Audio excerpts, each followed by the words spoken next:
John Coyle, I'm pleased to get a few minutes to speak on this subject, but unfortunately, like a lot of debates, the time runs very short. Now, this was the first maternity strategy, and it was launched against a backdrop of many, many years of neglect of maternity services.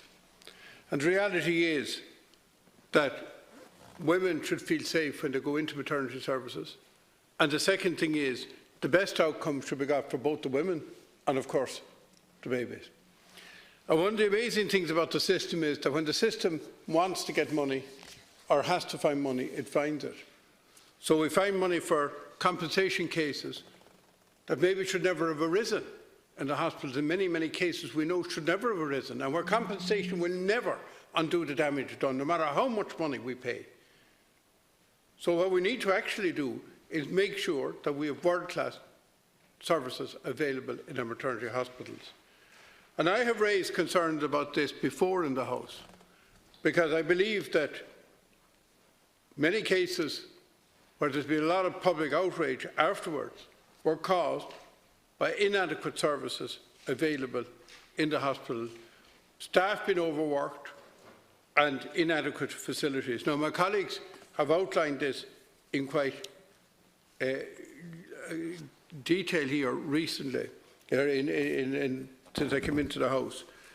Now, what I would ask you, Minister, is to find the money, not the excuses. Remember years ago, somebody contacted me looking for something off a business I was running at the time as a co-op manager.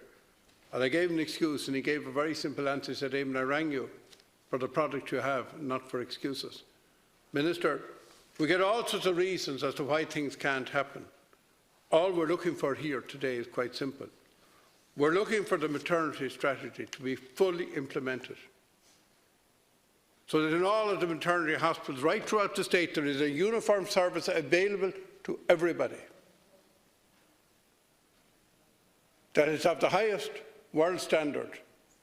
That's the highest world standard for all the mothers and mothers-to-be that enter those services. And this would, of course, include gynaecological services and so on, and also would be the safest service available to children, and would avoid the kind of cases that have arisen all too frequently in recent years.